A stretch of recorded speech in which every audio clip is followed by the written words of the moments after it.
Some people don't ask because they need help. They ask to see how much of you they can take. Have you ever noticed that the more you give, the less you're respected?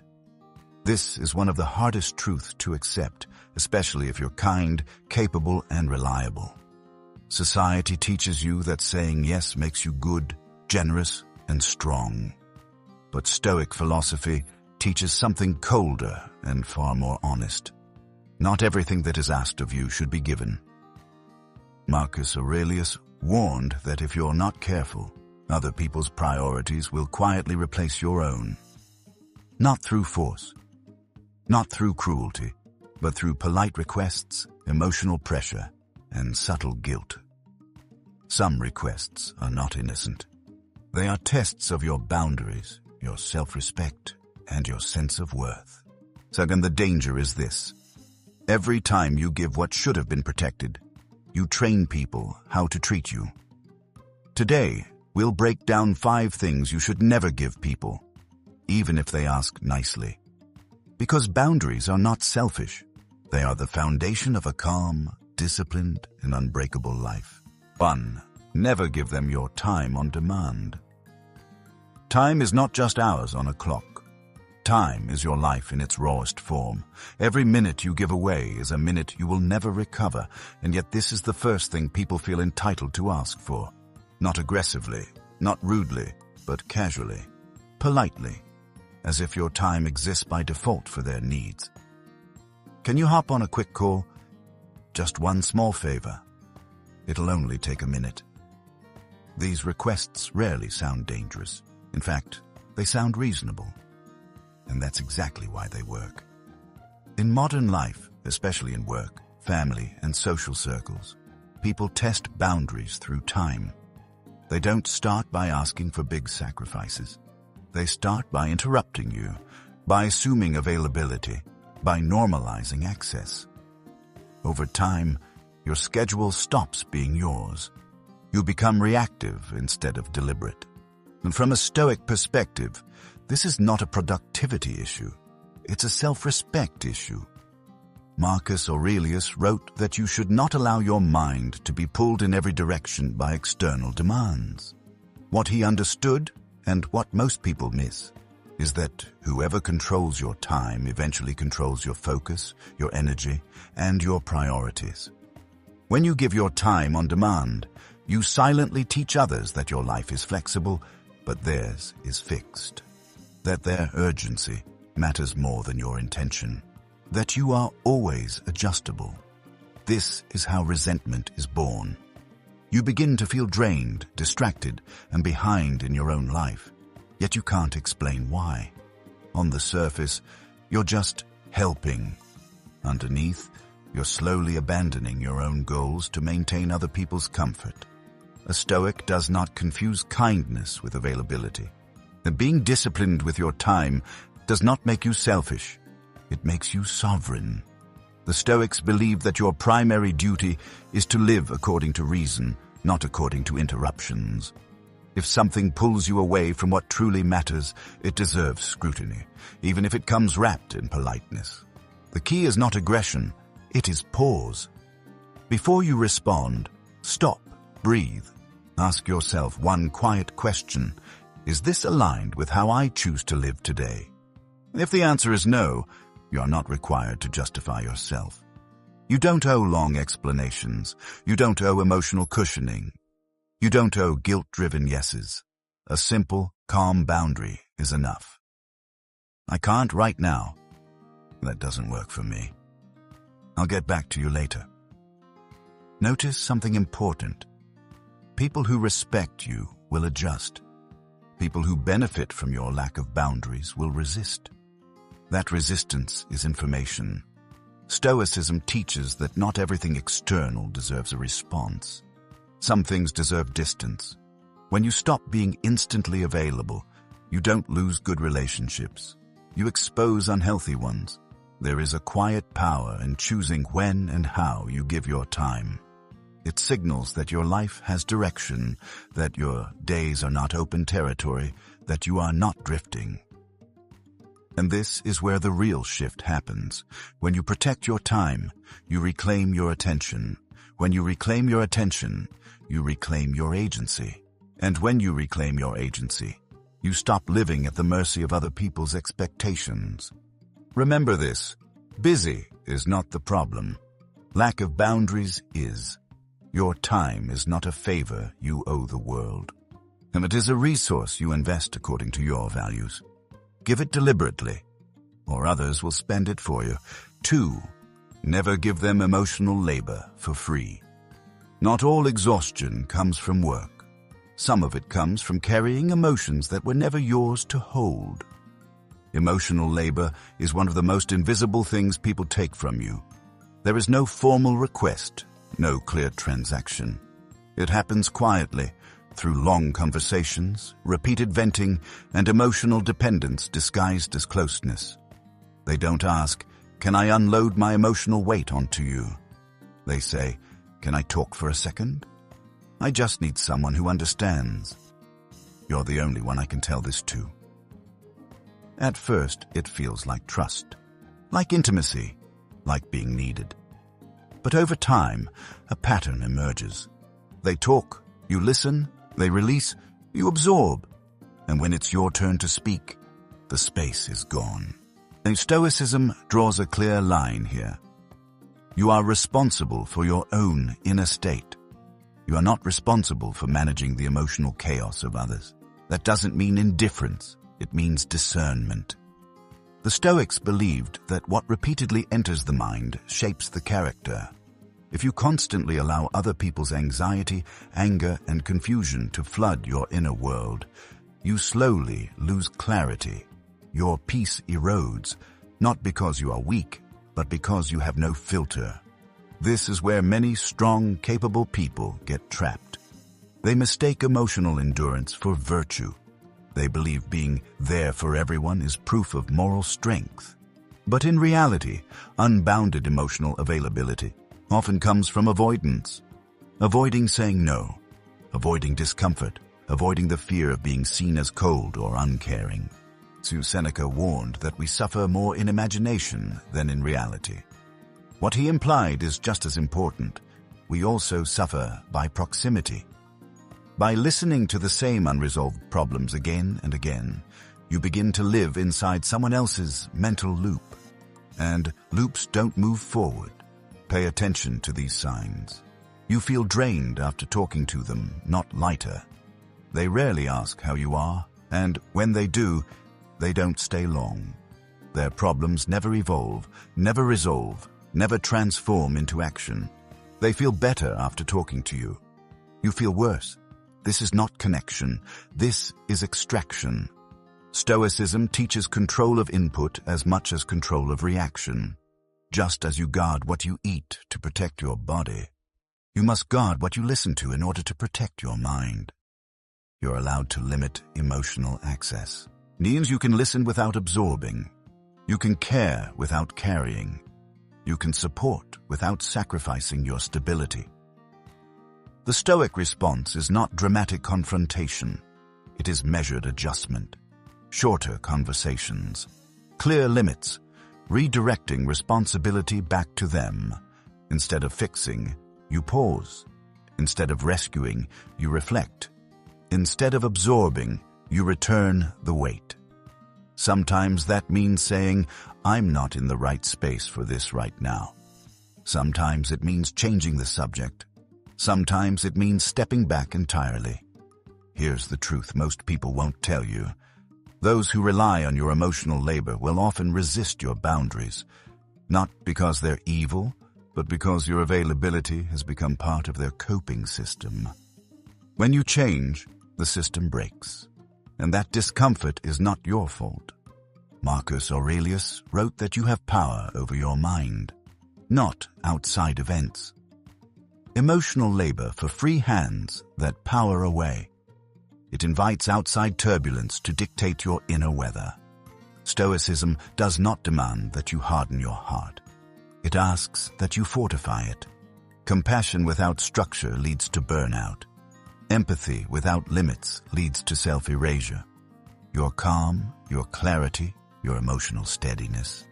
These are not infinite resources. They are the result of discipline. And discipline requires boundaries. If someone truly respects you, they will adapt when you protect your energy.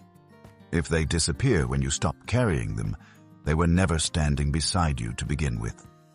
Remember this line because it matters.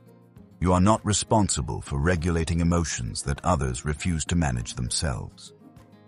Offer presence, not absorption. Offer perspective, not sacrifice. Offer care, not collapse. Because compassion that costs you your peace is not virtue, it is self-betrayal. 3. Never give them access to your decisions. There is a subtle difference between asking out of concern and asking out of control. And if you're not paying attention, you will miss it. Some people don't want to help you decide.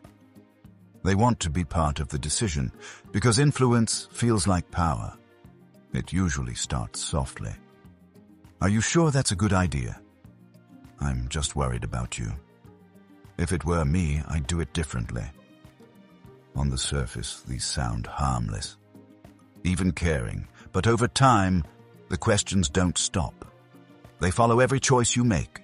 Your career, your relationships, your lifestyle, your pace of life. Slowly, your decisions become group discussions, and without realizing it, you start seeking permission instead of clarity. Stoicism draws a hard line here. Other people do not live with the consequences of your choices. None you do. Marcus Aurelius reminded himself daily that no one else could think, choose, or act on his behalf. This was not arrogance, it was responsibility. A Stoic understands that delegating your decisions, even emotionally, is a form of self-abandonment. When you give people access to your decisions, you give them access to your direction. And direction defines a life. Many people ask questions not to understand you, but to steer you. Sometimes toward what makes them comfortable. Sometimes toward what confirms their worldview. Sometimes toward what keeps you close, predictable, and manageable. This is why unsolicited advice is rarely neutral. It often comes wrapped in concern, but underneath is discomfort with your autonomy. Notice the pattern. They question you more when you grow. They worry more when you change. They advise more when your path doesn't resemble theirs. That's not guidance. That's friction with your independence. Stoicism teaches that clarity comes from within through reasoned reflection, not from external consensus. Seeking endless validation weakens judgment. It trains you to doubt yourself before you act and to explain yourself after. And explanation is a trap. The more you explain your decisions, the more you invite debate. The more you invite debate, the more you shift authority away from yourself. Eventually, you're no longer deciding, you're defending. A Stoic does not defend his life choices in court. This does not mean rejecting all advice. It means choosing who gets access. There is a difference between counsel and commentary. Counsel comes from those who understand your values, respect your agency, and accept your final say. Commentary comes from those who feel entitled to an opinion simply because they are present. One strengthens you, the other dilutes you. Epictetus taught that if you want to improve, you must be willing to appear foolish in the eyes of others. What he meant is this: when you stop needing approval, you stop shaping your life around reactions.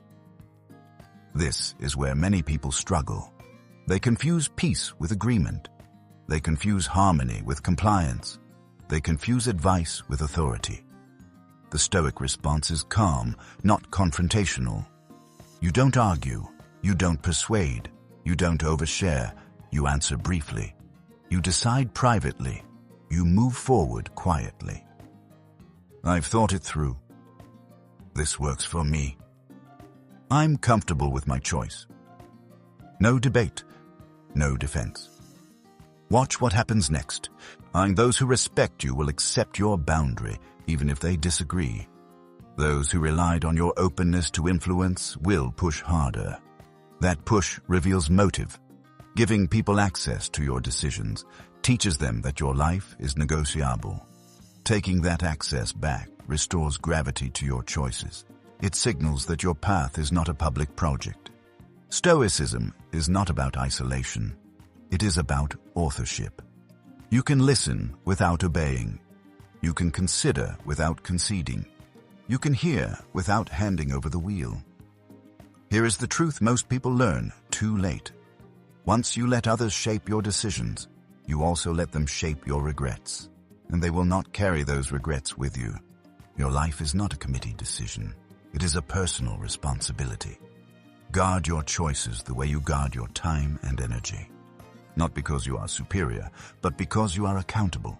Advice becomes control when it is forced. Autonomy becomes strength when it is protected. Choose carefully who gets a vote. And remember, the final decision is always yours. 4. Never give them your silence in the face of disrespect. Silence can be powerful, but silence can also be permission.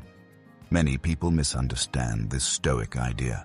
They hear that Stoics value calm, restraint, and emotional control, and they translate that into enduring everything quietly.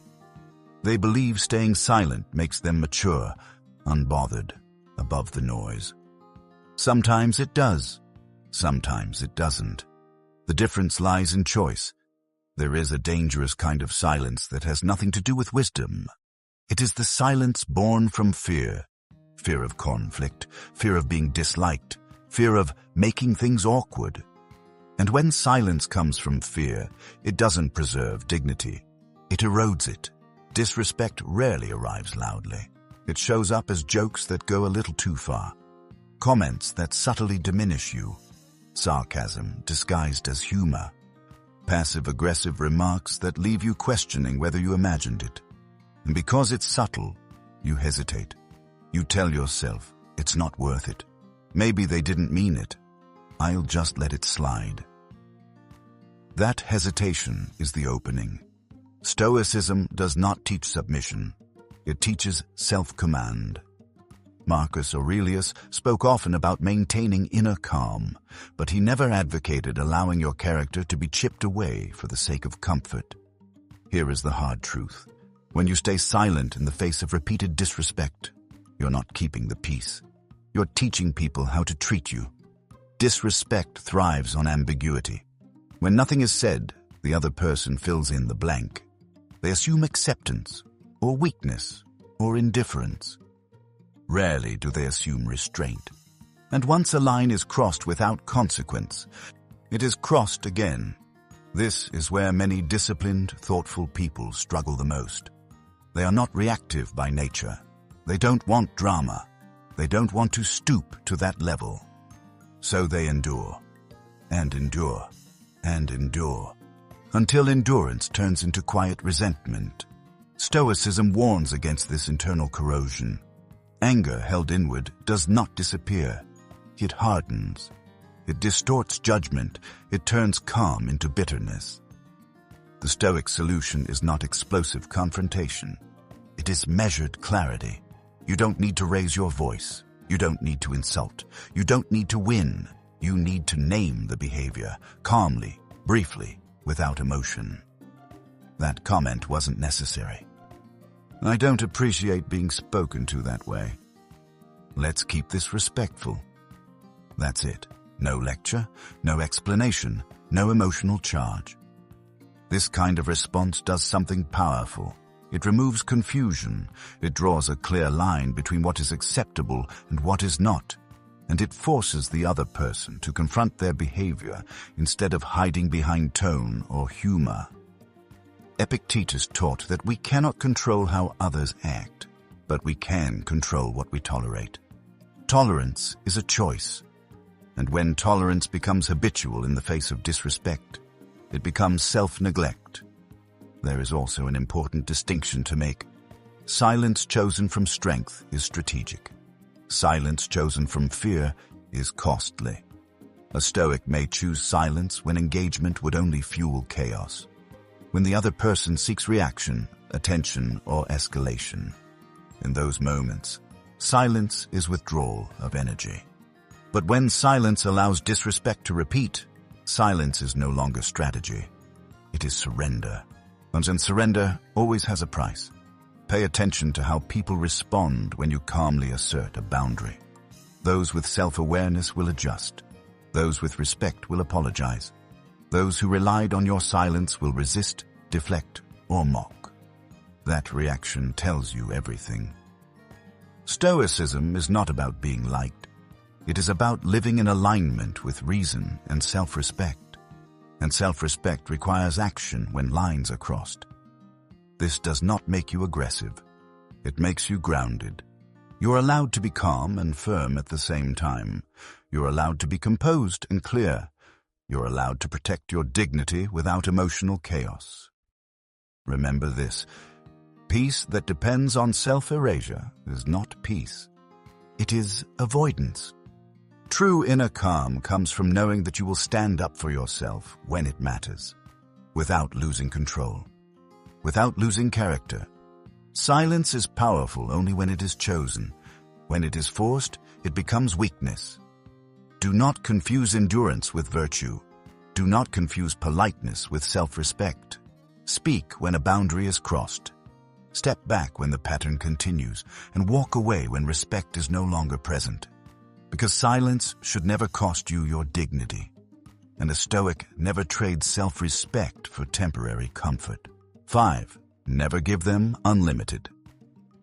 Second chances. Forgiveness is often praised as strength, but unlimited forgiveness is often misunderstood as virtue. Stoicism makes a careful distinction here, one that many people ignore to their own detriment. To forgive is human. To keep exposing yourself to the same harm is not noble. It is negligent. Some people don't change because they are forgiven. They repeat because they are allowed. It usually sounds sincere at first. I didn't mean it. I promise it won't happen again. I was just going through a hard time. And because you are reasonable, empathetic, and fair, you give them another chance, then another, then another, each time believing this will be the moment things improve. But improvement never comes, only repetition. Stoicism teaches a simple but uncomfortable truth. Character is revealed through patterns, not promises. Words are easy, apologies are easy. Change is not. Marcus Aurelius warned against expecting people to act against their nature, not out of cynicism, but out of clarity. When someone shows you who they are consistently, the Stoic response is not hope. It is adjustment. Unlimited second chance quietly destroys self-respect. Each time you excuse the same behavior, you send a message, not just to them, but to yourself. You tell yourself that your boundaries are flexible, that your pain is negotiable. That consistency matters less than intention, and over time, something shifts inside you. You become hesitant, you become guarded, you become smaller around them, not because they are powerful, but because you are constantly bracing for disappointment. Stoicism is not cruel. It is precise. It does not demand revenge. It does not demand punishment. It demands realism. A Stoic does not cut people off at the first mistake. But a Stoic also does not confuse mercy with blindness. There is a point where patience stops being wisdom and starts being self-harm. Here is the critical question Stoicism asks. Has the behavior changed, or has the apology simply become more polished? Look closely. Do their actions align with their words? Do they take responsibility without deflection? Do they make measurable adjustments over time? Or do they reset the cycle? Harm, apology, relief, repeat. That cycle is not accidental. It is a system that only works if you keep participating. Seneca wrote that we suffer more often than necessary because we fail to learn from experience. In the context of relationships, that suffering comes from ignoring evidence in favor of hope. Hope feels generous. Distance feels cold. But Stoicism reminds us that distance can be an act of self-respect. Forgiveness does not require continued access. Understanding does not require continued exposure. You can release resentment without reopening the door. This is where many people struggle. They believe walking away makes them harsh, unforgiving, or morally inferior. But Stoicism rejects this emotional blackmail. Your duty is not to preserve every connection. Your duty is to preserve your character and peace. The Stoic response to repeated harm is not anger. It is withdrawal, quiet, calm, final, no announcements, no dramatic exits, no long explanations, just distance. Distance is not punishment, it is protection. When you stop giving unlimited chances, something powerful happens. You regain stability, you regain clarity, you regain the ability to trust yourself again. And you stop living in anticipation of disappointment. Pay attention to how people respond when chances end. Those who truly valued you will reflect. Those who relied on your tolerance will accuse. Those who benefited from your forgiveness will panic. None of those reactions require a response. Stoicism teaches that you are not responsible for how others feel about your boundaries. You're responsible for maintaining them. Unlimited chances teach people that consequences are optional. Limited access teaches people that respect is required. And here is the final truth, one that is difficult, but freeing. Some people only learn when access is removed. Some people never learn at all. In both cases, your role is the same. Step back. You're not obligated to stay in situations that repeatedly violate your values. You're not obligated to sacrifice peace for history, and you are not obligated to keep reopening wounds to prove you are kind. Kindness without discernment is not virtue. It is vulnerability without armor. Stoicism does not harden you, it sharpens you. Forgive once, observe carefully. And if the pattern continues, choose distance without guilt, because the most self-respecting response is sometimes the quietest one. And distance, when chosen deliberately, is not abandonment. It is wisdom. Today, we've walked through 5 things you should never give people, even when they ask politely. Not your time on demand, not your emotional labor for free, not control over your decisions, not silence in the face of disrespect, and not unlimited second chances. These are not rules to make you cold. They are principles meant to make you clear. Stoicism was never about isolating yourself from others. It was about refusing to abandon yourself in order to be accepted. When you protect these 5 areas, you don't lose your humanity. You reclaim your authority. You stop living reactively. You stop negotiating your worth. And you start moving through life with calm, deliberate strength. Now comes the most important part. Practice. Choose just one boundary from this video and apply it this week. Pause before you say yes. Shorten a conversation that drains you. Decide without explaining. Speak once when a line is crossed, or step back from a pattern that has already shown you the truth. Small actions, done consistently, change how people treat you, and more importantly, how you treat yourself. If this video resonated with you, take a moment to reflect and comment one line below. I choose self-respect. It's a commitment, not just a sentence. Thank you for spending this time here, for thinking deeply, and for choosing growth over comfort. If you want more Stoic insights on boundaries, discipline, and inner strength, subscribe and stay with us.